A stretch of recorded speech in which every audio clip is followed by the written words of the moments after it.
Okay, so if you had difficulty with finding your equations, then you need to make note of the bottom. If you were able to find your equations, then you already know that, so you don't have to write it down. So you only need to write it down if you don't know. So, can anybody share their equation with me? So y equals, what's the first one? 4x plus 78. Perfect. What kind of 4x? Negative, because he's squishing them. Squishing them. Good job. And then the second equation. Do I have a volunteer?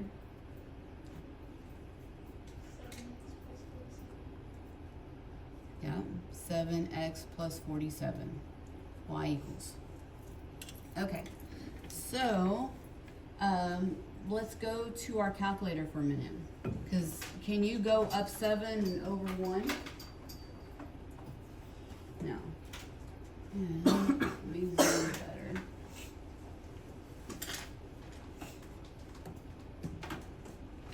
Okay, so go to y equals, type in your two equations, negative 4x plus 78 and 7x plus 47.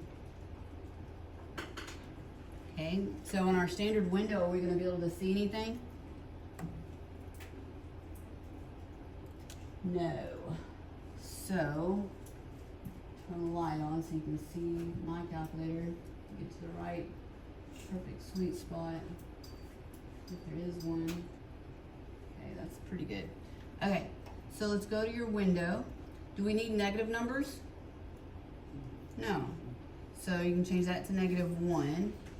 Our X max, our paper goes to 24, so let's go to 24. The scale can be, you can not change it and have 24 tick marks, or change it to 2 and only have 12. And our Y, again, -1. And how high does it go up? 120. And I don't want to have 120 tick marks, so I'm going to go do it 10, so then I'll only have 12.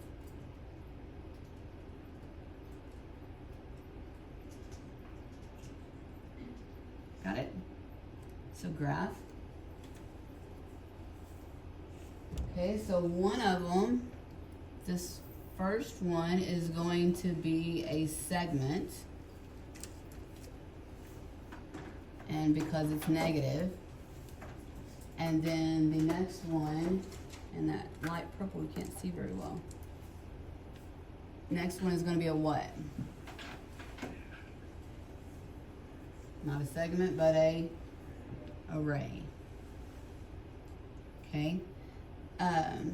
So look at the top row of your calculator. You've got stat plot, table set, format, calculate, and table. Where are we going to find, where are we going to have the calculator find the intersection? Where do we go? You can look at the table and find where they match. You could. What's another place? Calculate. Second, calculate. Number 5, intersection. And with our calculators, you can just enter through it. And so it gave us 2.8. So if we are providing the coordinates accurate to the nearest whole number, it's going to be approximately at 3 and at 67, right? 66.7, we'll round up to 67.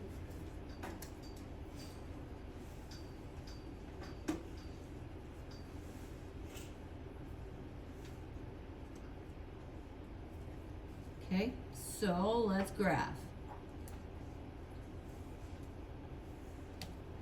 So what's the first thing we're going to graph on the first equation? What do we have to, what do we have to graph?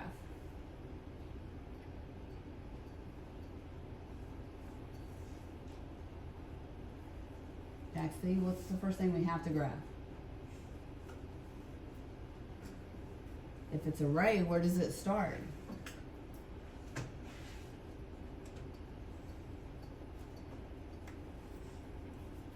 So if we have array, we can just start right here and just go like that, and that will work, even though it has to hit over here somewhere.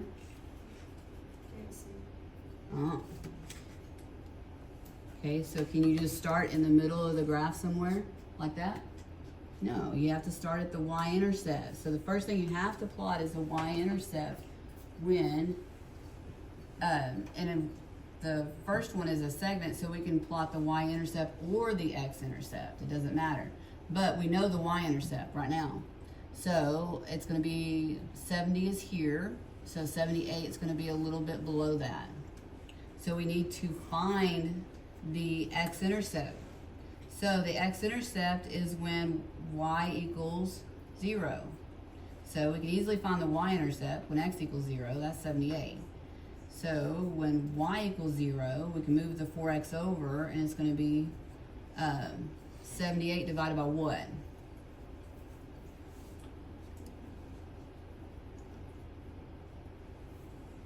What's in front of x?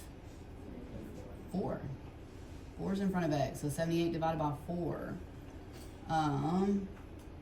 And if I'm looking for it, I'm actually at, it's going to be in between 19 and 20. So what's in between 19 and 20? 19.5. 19.5. So, and we have 20. What's this one? What is this line before 20? 18, because they're going by 2. So then in between that is going to be 19, so 19.5 is kind of over here a little bit.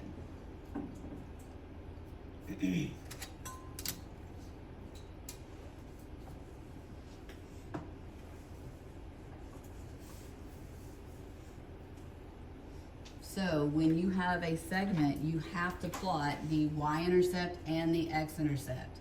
There's no other numbers.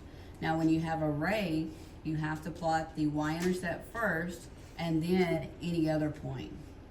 So the y-intercept is 47, so that's 40, so that's 50. So halfway would be 45, so a little bit more than halfway. And then you go to your table and find any other point that you want to plot. So that would be our y2 if you have both of them plot in there. 10 is always good, and we can't go higher than 10. Why? Because the graph they gave us only goes up to 120. But of course, the intersection is at 3 and 67, so we don't really need to go that high. So if you knew the intersection, did you have to do the graph to 24? Wouldn't have to, but you do want to get that x-intercept to be able to graph that line. So you want to go at least to 20 so that you could graph that x-intercept. So we can graph any of these points. I kind of like 8 and 103. So 8 is here, and there's 100. Reminder, that's 110, so 103 is just going to be a little bit above that. And you could have done, you can't do 12, but you could have done the next one. You could have done 4. So any point would be suffice. Any one that you want to graph. And connect those. And so that's why it's array, because it continues to go up. Your slope is positive. And you're looking for the intersection. So we already found our answer. So we're at 3. So this is 2 and 4. So 3 is in between. And this gray next line, this is 60, and above that is 70. So if you gave an answer, would 3 and 66 be good also? Yeah. 65 would probably be good. 3 would be pretty much your answer. You're going to go straight down. 3 wouldn't change, but your y estimate there's going to be some leeway there. Okay, What ordered pair on the graph represents the point which they have the same number of units? Please provide the accurate to the nearest whole number. So it's just a ordered pair, 3 and 67. Questions so far? And you cannot see what I just wrote it below it.